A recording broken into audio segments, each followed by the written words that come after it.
अस्सलाम वालेकुम दोस्तों।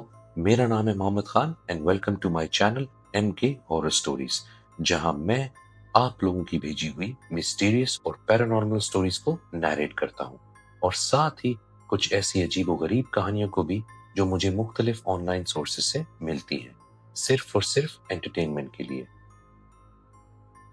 वीडियो शुरू करने से पहले मेरी आप सबसे छोटी सी गुजारिश है कि एक मर्तबा अस्तगफिरुल्लाह पढ़ लें और कोशिश करें कि वीडियो के दौरान इस्तगफार ज्यादा से ज्यादा पढ़ते रहें, क्योंकि याद रहे ये सिर्फ एक अल्फाज ही नहीं बल्कि हिफाजत का भी एक जरिया है। जैसे कि आप सब लोगों को पता है, ये चैनल बिल्कुल एक ब्रांड न्यू चैनल है। तो अगर आप लोगों के पास कुछ ऐसी कहानियां हो या ऐसे वाकयात पेश आए हों जो आप लोग मुझसे शेयर करना चाहते हो, तो ईमेल और व्हाट्सएप के जरिए जरूर शेयर करें। दोनों ईमेल और व्हाट्सएप नीचे डिस्क्रिप्शन में आपके लिए मौजूद है। और अगर आप लोगों को मेरी कहानियां पसंद आती हैं तो चैनल को सपोर्ट करने के लिए लाइक और सब्सक्राइब करना ना भूलें। अब आज की कहानी के बारे में। आज की कहानी दोस्तों मुझे एक व्यूअर ने भेजी है, जिन्होंने मेरी एक पोस्ट देखी थी ऑनलाइन। ये कहानी उनके दुबई के अपार्टमेंट के बारे में है। ये कहानी थोड़ी सी खौफनाक भी है मगर इंटरेस्टिंग भी है। तो अब लाइट्स बंद कर लें, हेडफोन्स लगा लें और तैयार हो जाएं आज की कहानी के लिए। अब बढ़ते हैं स्टोरी की तरफ। अस्सलाम वालेकुम, मेरा नाम आयशा है। मैंने आपकी एक पोस्ट देखी थी तो सोचा आपसे अपनी एक स्टोरी शेयर करती हूँ। ये कहानी 2019 की है, जब मेरी नई नई शादी हुई थी और मैं और मेरे हस्बैंड दोनों पाकिस्तान से दुबई शिफ्ट हुए थे एक बेहतर जिंदगी के लिए। मैं ये कहानी शुरू से बताना चाहूंगी, तो सुने। दुबई का मौसम गर्मियों में अजीब होता है। रात को भी हवा ठंडी नहीं होती, वो भारी और चिपकती हुई लगती है।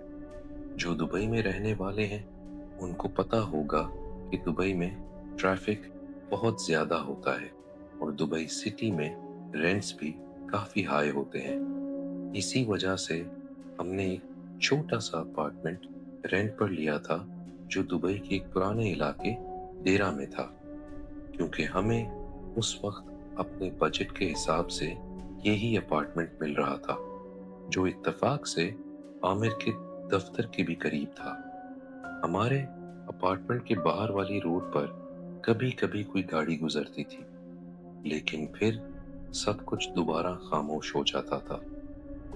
मैं और आमिर ग्राउंड फ्लोर के एक छोटे से 2 बेडरूम अपार्टमेंट में रहते थे, जिसमें क्रीम कलर की दीवारें थी, सिंपल सा फर्नीचर था और अभी भी नए पेंट की हल्की सी स्मेल महसूस होती थी। शादी को सिर्फ 3 महीने हुए थे और हम पाकिस्तान से दुबई शिफ्ट हो गए थे, नए ख्वाब लेकर, नई उम्मीदें लेकर और एक नई शुरुआत के लिए। एक रात मैंने पर्दा हल्के से साइड में किया और देखा तो बाहर अंधेरा था। सिर्फ स्ट्रीट लाइट की पीली रोशनी जमीन पर फैली हुई नजर आ रही थी। मुझे यहाँ सब कुछ थोड़ा अलग लगता है, मैंने आहिस्ता से आमिर से कहा। उसने मुस्कुरा कर कहा, थोड़ा वक्त दे दो, सब अपना अपना लगने लगेगा। लेकिन मुझे नहीं पता था कि उस रात के बाद कुछ भी नॉर्मल नहीं रहेगा। एक रात जब आमिर घर लेट आए, रात को तकरीबन 1 बज रहे थे। वो इतने थके हुए थे कि उनकी शर्ट का कॉलर भी खराब हुआ हुआ था। मैंने खाना सर्व किया। हम दोनों ने चुपचाप खाना खाया। थकन हम दोनों के चेहरों पर साफ नजर आ रही थी। फिर थोड़ी देर में किचन साफ करते वक्त मुझे ऐसा लगा कि कोई मेरे पीछे खड़ा है। मैंने एक बार पीछे मुड़कर हॉलवे की तरफ देखा, पर सब नॉर्मल था। फिर भी मुझे लगा जैसे कोई मुझे देख रहा हो। मैंने अपने आप को समझाया, नया घर है, बस एडजस्ट कर लो। हमारा बेडरूम ग्राउंड फ्लोर के बैक साइड पर था, विंडो हमेशा हल्की सी खुली रहती थी हवा के लिए। बाहर छोटा सा ओपन एक सहन था, लेकिन वो भी कवर्ड था क्योंकि उसमें ग्रिल लगी हुई थी। सोने से पहले मैंने आमिर से पूछा, लॉक चेक कर लिया था ना? उन्होंने कहा, हाँ, 2 बार। लाइट्स बंद हो गई और घर अंधेरे में डूब गया और हम दोनों भी सो गए। पता नहीं कितनी देर बाद मेरी आंख अचानक से खुल गई। कोई आवाज नहीं थी, कोई ख्वाब भी याद नहीं आ रहा था, लेकिन मेरा दिल इतनी तेज धड़क रहा था जैसे मैं भाग कर आई हूं अभी। मैंने सांस रोकी और अपने आप को संभाला। हमारा कमरा पूरा अंधेरे में डूबा हुआ था। सिर्फ विंडो से हल्की सी ग्रे सी रोशनी आ रही थी। और तब मैंने देखा बेडरूम का दरवाजा आधा खुला हुआ था, जो कि अजीब था क्योंकि मुझे याद था मैंने सोने से पहले बंद किया था। मेरा गला एकदम सूख गया। फिर मैंने दरवाजे की तरफ दोबारा देखा तो दरवाजे के फ्रेम में एक अंधेरा सा साया खड़ा था, एक आदमी का, सीधा, हल्का सा झुककर, जैसे वो हमें ही देख रहा हो। उसका चेहरा तो नजर नहीं आ रहा था क्योंकि वो पूरा अंधेरे में खड़ा था।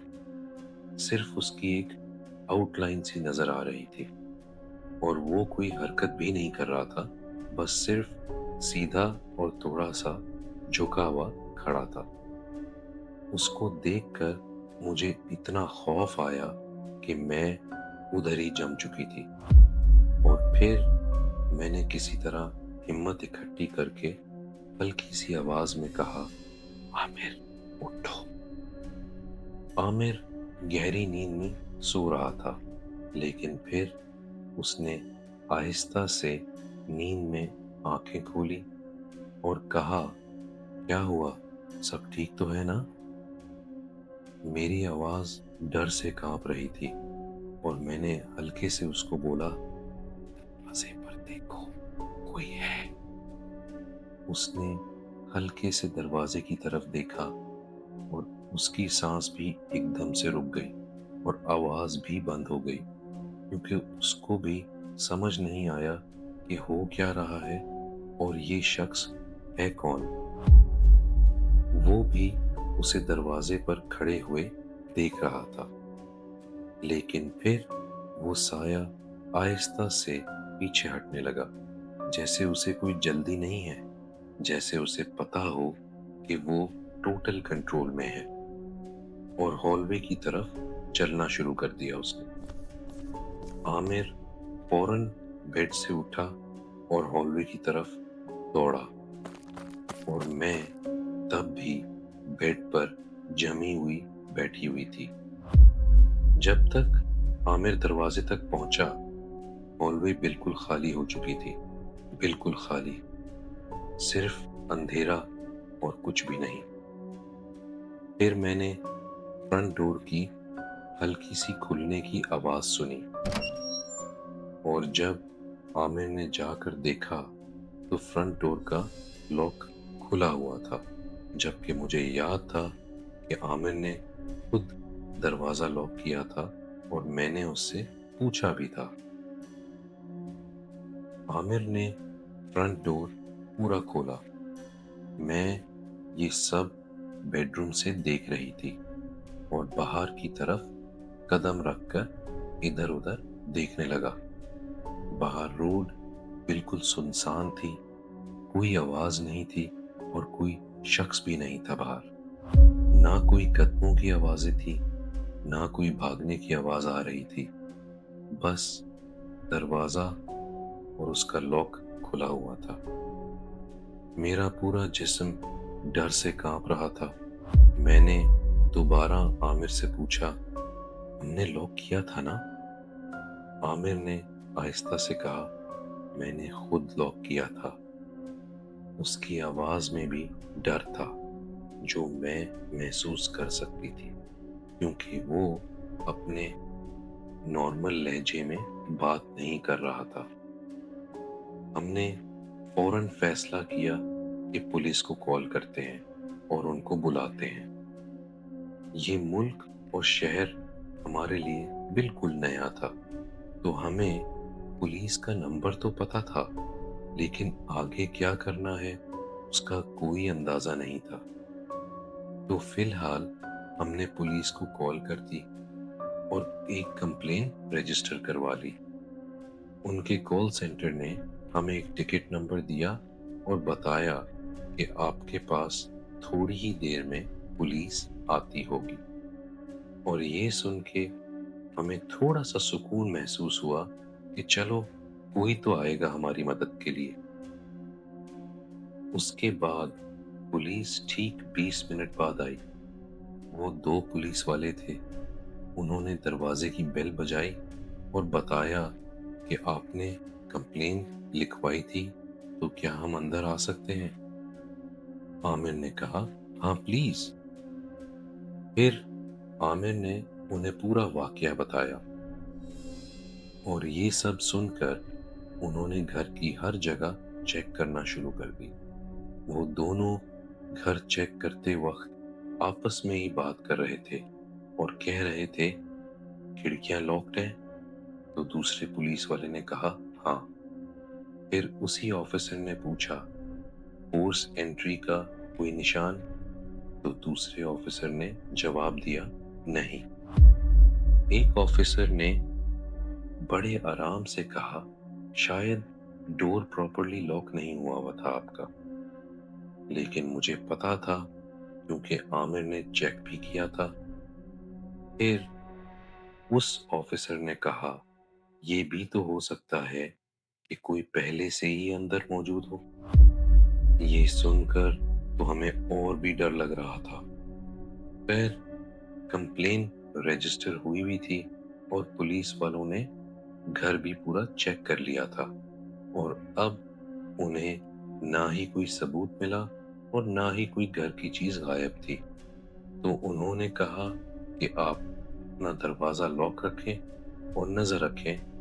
अगर आगे फिर से कुछ ऐसा होता है तो आप हमारी हेल्पलाइन पर दोबारा से कॉल कर सकती हैं। और सच कहूं तो उस वक्त हमें भी समझ नहीं आ रही थी। बस इतना सुकून हो गया था कि पुलिस ने आकर घर ठीक से चेक तो कर लिया था। तो हम थोड़ा सा पुरसुकून हो गए थे कि चलो अल्हम्दुलिल्लाह घर में तो कोई नहीं है। 2 दिन बाद दिन का वक्त था। मैं रूटीन की क्लीनिंग कर रही थी जब मैंने गीजर की अलमारी खोली।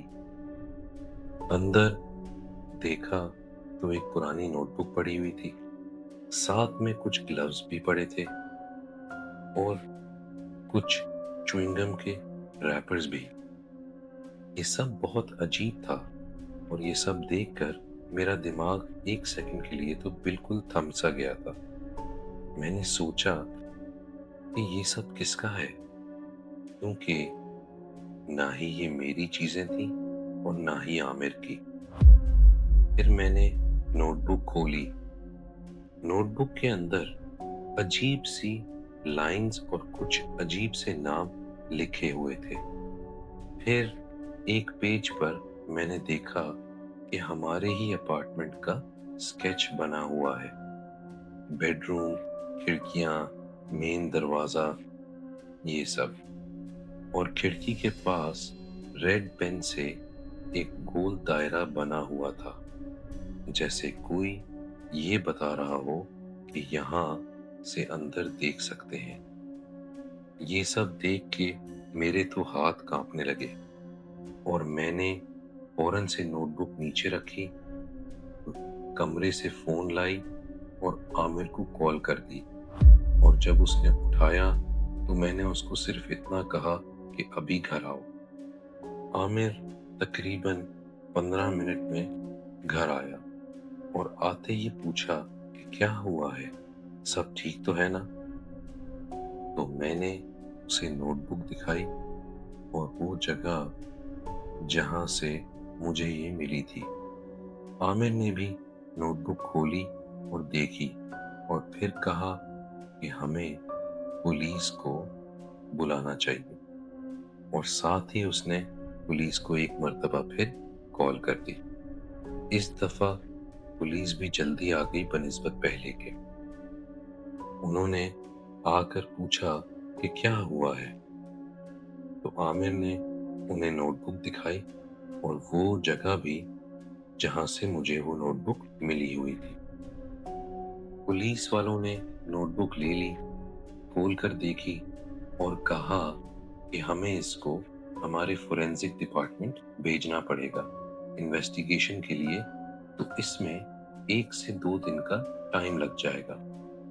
پھر 2 دن بعد انہوں نے بتایا کہ کوئی فنگر پرنٹس تو نہیں ملے اس نوٹ بک پر سوائے میرے اور عامر کے فنگر پرنٹس کے۔ پھر ہم نے انہیں سجیسٹ کیا کہ ہماری بلڈنگ کے CCTV کیمراز بھی چیک کیے جائیں۔ CCTV کی فوٹیج بھی چیک ہوئی اور عجیب بات یہ تھی کہ وہ بھی بالکل کلیئر تھی۔ ان میں سے ایک آفیسر نے کہا، مجھے لگتا ہے کہ کوئی کچھ وقت سے یہاں آ رہا تھا جب آپ لوگ گھر پر نہیں ہوتے ہیں۔ میں اور عامر ایک دوسرے کی طرف دیکھ رہے تھے اور پھر دونوں نے ایک ساتھ ہی بولا، مطلب کوئی ہمارے گھر میں تھا؟ کب سے؟ کتنی بار؟ کیا وہ ہمیں سوتے ہوئے دیکھ رہا تھا؟ یہ سوال ہم نے اس آفیسر کو دہرایا، مگر اس کا جواب کچھ خاص نہیں تھا، بلکہ اس نے الٹا ہم ہی سے کہا کہ مجھے تو ایسا ہی لگتا ہے کیونکہ اور کچھ سمجھ نہیں آ رہا۔ اب 3 مہینے گزر چکے ہیں، لیکن میرا ڈر نہیں گیا۔ میں ہر چھوٹی سی آواز پر اٹھ جاتی تھی، فریج کی کلک، AC کی ہلکی سی ساؤنڈ، پائپ میں پانی کی موومنٹ، ہر چیز مجھے خوف دلاتی تھی۔ عامر نے بھی ایکسٹرا لاکس لگوائے، سیکیورٹی کیمراز بھی انسٹال کروائے، لیکن میرے اندر کا ڈر ختم نہیں ہوا۔ کبھی کبھی مجھے رات کو ہال وے میں سے ہلکی سی ٹپ کی آواز آتی ہے۔ عامر جاتا ہے اور چیک بھی کرتا ہے، لیکن کچھ نہیں ہوتا، اور مجھے ہمیشہ لگتا ہے کہ کوئی ہمیں کہیں نہ کہیں سے دیکھ ضرور رہا ہے۔ ایک رات لائٹس بند تھی، کمرے میں بالکل خاموشی تھی۔ ہم دونوں سونے لیٹے، مگر نیند نہیں آ رہی تھی، تو ہم خاموشی سے لیٹے ہوئے چھت کی طرف دیکھ رہے تھے، اور عامر نے آہستہ سے کہا، شاید ہمیں یہ گھر چھوڑ دینا چاہیے۔ میں اندھیرے میں چھت کو دیکھتے ہوئے بولی، وہ تو ٹھیک ہے، لیکن اگر وہ صرف گھر نہیں ہمیں دیکھ رہا تھا تو؟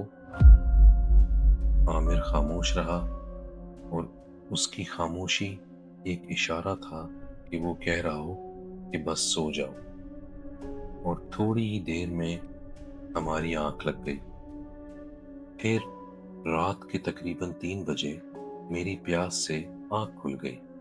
میں نے اپنے سائڈ ٹیبل پر دیکھا تو میری بوٹل وہاں نہیں تھی۔ پھر مجھے یاد آیا کہ میں تو اپنی بوٹل کچن پر کاؤنٹر پہ بھول گئی تھی۔ میں نے عامر کو جگایا اور کہا کہ میری بوٹل کچن میں رہ گئی ہے، پلیز لا دو۔ عامر نیند میں کچھ ہڑبڑایا اور بستر سے اٹھ کر دروازے کی طرف جانے لگا۔ وہ جاتے جاتے راستے میں پوچھ رہا تھا کہ کچن میں بوٹل کہاں ہے، کاؤنٹر پر یا پھر ٹیبل پر، اور ایک دم سے وہ چپ ہو گیا اور اس نے آواز دی اور کہا، عائشہ، کمرے کا دروازہ لاک کر لو۔ اس کا یہ کہنا تھا اور میں ڈر سے بستر سے اٹھ کر بھاگی۔ دروازہ تھوڑا سا کھلا ہوا تھا تو میں نے اس کو جلدی سے پورا بند کر دیا اور لاک کر دیا، اور اپنے ہی بیڈ پر جا کر فون اپنے ہاتھ میں لے کر بیٹھ کر عامر کی آواز کا ویٹ کرتی رہی اور بس سنتی رہی۔ اسی دوران مجھے بہت سی آوازیں آئیں کچن سے، مگر ایک آواز بار بار آتی رہی جس میں عامر زور زور سے یہ کہہ رہا تھا، کون ہو تم؟ لیکن دوسری کوئی آواز نہیں آ رہی تھی۔ اتنی ہی دیر میں عامر دروازے تک آیا اور دروازے پر نوک کرتے ہوئے بولا، عائشہ دروازہ کھولو۔ میں نے فوراً سے دروازہ کھولا تو دیکھا عامر پورا پسینے سے گیلا ہو رہا تھا۔ اس کی شرٹ پوری کی پوری گیلی ہو رہی تھی اور وہ بہت سخت ڈرا ہوا لگ رہا تھا۔ میں نے اس کو بیڈ پر بٹھایا اور اس سے پوچھا، کیا ہوا ہے عامر؟ تم ٹھیک تو ہو؟ کیا تھا باہر؟ اس نے مجھے اس وقت بس اتنا کہا کہ اب ہم یہاں نہیں رہ سکتے، اور وہ اٹھ کر اپنے بیڈ کی طرف گیا اور کروٹ لے کر لیٹ گیا۔ میں نے اس سے دوبارہ پوچھا، عامر کیا ہوا ہے؟ اس نے آہستہ سے کہا، صبح بات کرتے ہیں، ابھی سو جاؤ۔ میں نے اس کے کہنے پر ٹھیک ہے بول دیا، کیونکہ میں نہیں چاہتی تھی کہ اس کی طبیعت خراب ہو جائے، اور پہلے ہی اس رات بہت کچھ ہو چکا تھا۔ صبح ٹھیک 7 بجے میری آنکھ کھلی تو میں نے دیکھا کہ عامر بیڈ سے اٹھا اور سیدھا اٹھ کر اپنی شرٹس الماری سے باہر نکال کر بیڈ پر رکھنے لگا، جیسے وہ کہیں جا رہا ہو۔ میں نے اس سے پوچھا، عامر کیا کر رہے ہو تم؟ کہاں جا رہے ہو اس وقت؟ اس نے مجھے صرف اتنا کہا اس وقت کہ ہمیں یہاں سے جلد سے جلد نکلنا ہے، پولیس کو بھی کبھی کچھ نہیں ملے گا یہاں پر، اور نہ ہی کسی اور کو۔ میں نے پوچھا، کیوں؟ ایسا کیا ہے یہاں پر؟ تو اس نے کہا، جو چیز یہاں ہے وہ انسان نہیں ہے، وہ ایک سایہ ہے، ایک جن ہے۔ وہ مجھے کل رات کو کچن میں نظر آیا تھا۔ وہ پیٹھ پھیر کر کھڑا ہوا تھا اور دیوار کو دیکھ رہا تھا۔ تو پہلے میں سمجھا یہ کوئی آدمی ہے، تو میں نے آہستہ سے ادھر ادھر دیکھنا شروع کر دیا اور ڈھونڈنا شروع کر دیا کہ کوئی چیز مجھے مل جائے جس کا استعمال میں کر سکوں اپنے بچاؤ کے لیے۔ مگر کچن میں اتنا اندھیرا تھا کہ کچھ نظر ہی نہیں آ رہا تھا۔ پھر میں نے سوچا کہ میں سیدھا سیدھا پوچھ ہی لیتا ہوں اس سے، اور پھر مجھے احساس ہوا کہ اس کو پتا ہے کہ میں اس کے پیچھے کھڑا ہوں۔ تب میں نے زور سے پوچھا کہ کون ہو تم؟ تو وہ اچانک سے دھواں بن کر غائب ہو گیا، اور جاتے جاتے صرف ایک ہی آواز آئی جو اتنی خوفناک تھی اور جو کہہ رہی تھی، چلے جاؤ یہاں سے ورنہ زندہ نہیں بچو گے۔ اور پھر ہم نے وہ گھر اسی دن چھوڑ دیا اور کچھ دن کے لیے اسی علاقے میں ایک ایئر بی این بی میں شفٹ ہو گئے۔ آج مہینے گزر چکے ہیں، ہم ایک نئے گھر میں ہیں، وہ بھی ڈیرہ کے علاقے میں ہے۔ اب الحمدللہ ہم بہت خوش ہیں، مگر آج بھی کبھی ہم اپنے پرانے علاقے سے گزرتے ہیں تو ایسا لگتا ہے کہ ہمیں گزرتے ہوئے کوئی دیکھ رہا ہے۔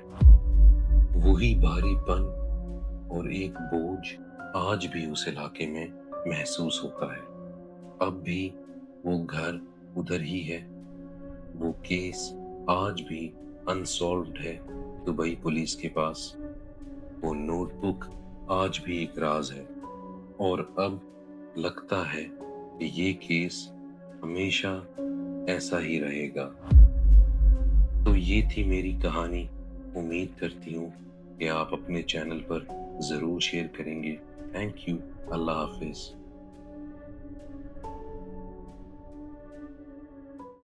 آج کی کہانی یہی ختم ہوتی ہے دوستوں. امید کرتا ہوں کہ یہ کہانی آپ کو پسند آئی ہوگی، کیونکہ کچھ چیزیں ایسی ہوتی ہیں جو صرف کہانی نہیں لگتی بلکہ حقیقت کے بہت قریب ہوتی ہیں. اگر آپ کو آج کی کہانی پسند آئی ہو تو ویڈیو کو لائک کر دیں اور چینل کو سبسکرائب کرنا نہ بھولیں، تاکہ آپ تک ہمیشہ ایسی کہانیاں پہنچتی رہیں. اپنا خیال رکھیں. میں ہوں محمد خان. اللہ حافظ.